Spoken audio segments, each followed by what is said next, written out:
आप लोगों ने एक चीज तो कभी ना कभी जरूर सुनी होगी कि लड़कियों को आधी रात में अपने बाल खुले नहीं रखना चाहिए, या फिर लड़कियों को आधी रात में शीशे में नहीं देखना चाहिए, इतर नहीं लगाना चाहिए। लेकिन ये सब की वजह क्या है, ये सब का रीजन क्या है, वो आपको आज इस वीडियो में पता चलेगा। आज इस वीडियो में मैं आपको एक ऐसी बात बताने वाला हूं जो आपको काफी देर तक शॉक में रख सकती है, क्योंकि ऐसी बातें ज्यादा बाहर आती नहीं है, एंड अगर आ भी जाती है तो लोग इसे मानने के लिए रेडी नहीं होते। उनको लगता है कि ये सिर्फ अफवाह है, ये सिर्फ कहानियां हैं। लेकिन आज मैं आपको जो बताने वाला हूं वो सच है। आज की ये कहानी मुंब्रा शहर के बारे में है। मुंब्रा शहर मुंबई और ठाणे के आसपास में पड़ता है, एंड ये कहानी वहां के एक 19 साल की लड़की के बारे में है। वो 19 साल की लड़की ने आधी रातों में क्या क्या चीजें झेली है, क्या क्या चीजें उसके साथ हुई है, ये सारी चीजें सुन के आप बहुत ज्यादा खौफ में आ सकते हो, बहुत ज्यादा डर सकते हो। तो तैयार रहिए। ये वीडियो शुरू करने से पहले ऐसे ही और हॉरर, मिस्टीरियस और हिस्टोरिकल वीडियोस देखने के लिए सब्सक्राइब कर दीजिए इस चैनल को। अब ये कहानी शुरू होती है। ये कहानी शुरू होती है आज से 22 साल पहले, साल 2001 में, जहां पे मुंब्रा में एक मुस्लिम फैमिली रहा करती थी, जो कि सिर्फ एक 2 BHK का घर था, एक फ्लैट था, अपार्टमेंट। वहां पे 3 लोग रहा करते थे, तस्नीम, कैज और उनकी एक 19 साल की बेटी अमरीन। अमरीन एक बहुत ही ज़्यादा खूबसूरत लड़की थी। वो इतनी ज़्यादा खूबसूरत थी कि जो गली के लड़के लोग होते थे वो हमेशा उसको देखते रहते थे। हर कोई आस पड़ोस में लोग उसी की खूबसूरती के बारे में बात किया करते थे। उसके घर पे रिश्तों की लाइन लगा रहती थी। एंड एक बार तो अमरीन की शादी भी फिक्स हो गई। शादी फिक्स हो गई, सब कुछ डन, सगाई हो गई, शादी का मंडप सजा था। अमरीन भी मंडप में ही बैठी थी। अचानक से जब बारात आने वाली थी, तभी किसी ने ये खबर आके दे दी कि आपका होने वाला पति मर चुका है, अब ये शादी नहीं हो सकती। अमरीन और उसके घर वाले बहुत ही ज्यादा शॉक में थे, क्योंकि ये एकदम नई नई बात थी उनके लिए। सब के सब शॉक में थे। अमरीन ने ये सारा हादसा अपने दिल से इतना ज़्यादा नहीं लगाया था, क्योंकि ये एक अरेंज मैरिज थी। अमरीन उस लड़के को जानती तक नहीं थी, दोनों एक दूसरे को बिल्कुल भी नहीं जानते थे। एंड फिर से अमरीन के माँ बाप ने कुछ ही महीनों बाद इस हादसे के एक नया लड़का ढूंढना चालू कर दिया कि इस हादसे के वजह से हम ये शादी तो नहीं रोक सकते, हम अपनी बच्ची को कुंवारी थोड़ी रख सकते हैं। उन्होंने एक नया लड़का देखना चालू किया। एंड अमरीन का ही एक दोस्त अबरार अमरीन को बहुत ही ज़्यादा पसंद करता था शुरू से, एंड अमरीन भी अबरार को बहुत ही ज़्यादा लाइक करती थी। दोनों एक दूसरे से देखते ही देखते बहुत ही ज़्यादा क्लोज हो गए थे, एक दूसरे से प्यार करने लगे थे। एंड बस अभी शादी ही एक बज गई थी, बस अभी होना बाकी था। शादी जिस दिन होने वाली थी उससे एक दिन पहले अबरार की गाड़ी खाई में पड़ी मिली। अबरार की भी मौत हो गई, सेम उसी तरीके से जिस तरीके से पिछले दूल्हे की मौत हुई थी। शॉकिंग। इस हादसे को अमरीन ने अपने बहुत ही ज्यादा दिल पे लगा लिया था। मानो वो अपने कमरे में बस हर रोज बैठ के बस रोती ही रहती थी, बस एकदम शांत बैठ जाती थी, एकदम डिप्रेस्ड हो गई थी। अमरीन के माँ बाप भी अभी बहुत ही ज्यादा टेंशन में आ गए थे कि ये सब कुछ क्या हो रहा है हमारी बच्ची के साथ। किसी को कुछ भी समझ नहीं आ रहा था। एंड इतने डिप्रेशन में आके अमरीन ने एक दिन अपने माँ बाप को जाके एक बात बताई कि मैं जब आधी रात को सो जाती हूँ अपने कमरे में, तो पता नहीं मुझे ऐसा क्यों लगता है कि कोई तो मेरे बिस्तर में बाजू में आके बैठता है और मुझसे बात करने की कोशिश करता है, मुझे छूता है गलत तरीके से। मुझे ऐसा लगता है कि कोई तो है आसपास, बस मुझे दिखता क्यों नहीं है ये मुझे समझ नहीं आता है। लेकिन मुझे महसूस ज़रूर होता है, मुझे महसूस होता है हर रात को। मुझे पहले लगता था कि ये कोई वहम है मेरा, लेकिन मुझे धीरे धीरे ये चीज़ रियलाइज़ हो रही है कि शायद से मेरे कमरे में कोई तो और रहता है, कोई तो है, बस मुझे दिखता नहीं है। अमरीन के माँ बाप ने ये बातों को बिल्कुल भी सीरियसली नहीं लिया। उन्होंने सोचा कि शायद ये डिप्रेशन में है, कुछ भी सोचे जा रही है, तो ये सारी चीज़ों को उन्होंने अवॉइड किया। अब इस बात को कुछ महीने गुजर चुके थे एंड अमरीन के लिए शादी के लिए रिश्ते भी आने बंद हो चुके थे।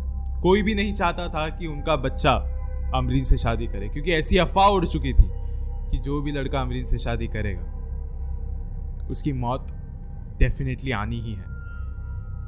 लेकिन ये सारी चीज़ें अब उसके माँ बाप को ना बहुत ज़्यादा टेंशन देने लग गई थी कि ये सारी चीज़ें हो क्या रही है, शादी के रिश्ते क्यों नहीं आ रहे हैं, जबकि अमरीन इतनी ज़्यादा खूबसूरत है, इतनी ज़्यादा अच्छी है, तो ये सब कुछ उसके साथ क्या हो रहा है। तो उन्होंने अमरीन को एक दरगाह में लेके गए, मीरा दातार दरगाह, जो कि मुंबई में है, काफ़ी ज़्यादा फेमस है। वहाँ के एक मौलाना को बताया, वहाँ का जो मौलाना था, वहाँ के जो हाफिज थे, जो कि ये सारी चीज़ें देखते थे, उन्हें सब चीज़ें आसानी से समझ में आ गई कि ये केस असल में है क्या। फिर उस दरगाह के बाबा ने उस फैमिली मेंबर को एक बात बताई कि आपकी बेटी आपको इतने समय से, इतने महीनों से जो आपको बात कह रही है, वो सब बातें सच है। रात में उसके बिस्तर के बाजू में आके जो इंसान बैठता है, जो कि शायद से इंसान नहीं है, वो असल में एक जिन है, एक जिन्नात, जो आपकी बेटी के प्यार में दीवाना हो चुका है, आपकी बेटी से बहुत ज़्यादा कनेक्टेड हो चुका है। एंड आज से पहले आपकी बेटी की जितने भी रिश्ते टूटे हैं, जितनी भी शादियां टूटी है, जितने भी लोगों की मौत हुई है, वो सब के पीछे किसी और का नहीं, इसी जिन का हाथ है। वो आपकी बेटी को बहुत ही ज़्यादा चाहता है, वो आपकी बेटी को हाथ से जाने नहीं देना चाहता।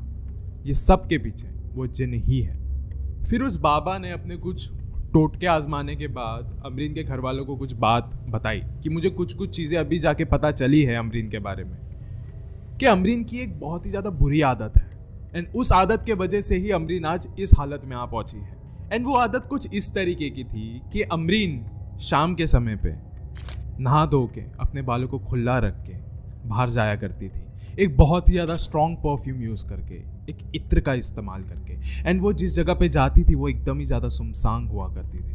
वो अपने दोस्तों के साथ भले ही जाया करती थी वहाँ पे, लेकिन ये जो सुगंध होती है उस इत्र की, इतनी ज़्यादा स्ट्रॉन्ग। एंड जब अमरीन मेकअप वगैरह करके, बालों को खुले रख के ऐसी सुनसान जगहों पे जाती है, उसी जगह पे किसी न किसी जिन ने अमरीन को अपना शिकार बना लिया। उसको अमरीन बहुत ज़्यादा पसंद आ गई उस समय, इसलिए वो अभी इतना ज़्यादा कनेक्टेड हो गया है उससे। एंड अब जब अमरीन उस जिन का शिकार बन चुकी है, तो उस जिन ने भी मन ही मन में अमरीन से शादी कर ली है।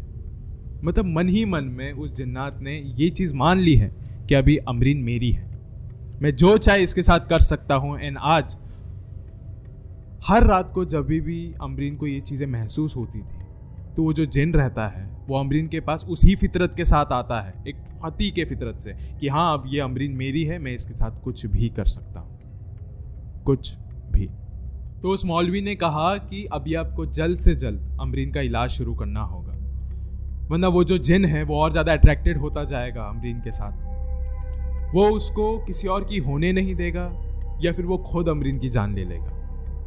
तो आपको जल्द से जल्द कुछ ना कुछ तो ज़रूर करना पड़ेगा। ये बातें सुनने में बहुत ही ज़्यादा अनरियल लगता है, ऐसा लगता है कि ये सिर्फ एक कहानी जैसा साउंड कर रहा है, ये चीज़ें सिर्फ मन घड़न है, ऐसा रियल में नहीं हो सकता। लेकिन एक बात सुन के मुझे भी ताजुब हुई थी कि ये बातें असल में सच है। ऐसी बहुत सारी धार्मिक किताबों में भी लिखा गया है कि ये जो जिन होते हैं, जो जिन्नात होते हैं, ये भी अपनी फैमिली शुरू कर सकते हैं। ये जो स्पिरिट्स होती है, ये जो आत्मा होती है, किसी के भी साथ अपना संबंध बना सकती है, अपने रिश्ते बना सकती है, अगर उनकी इच्छा हुई तो ये पॉसिबल है। एंड जो भी चीज़ें उन धार्मिक किताबों में लिखी गई थी, वही चीज़ अमरीन के साथ हुई।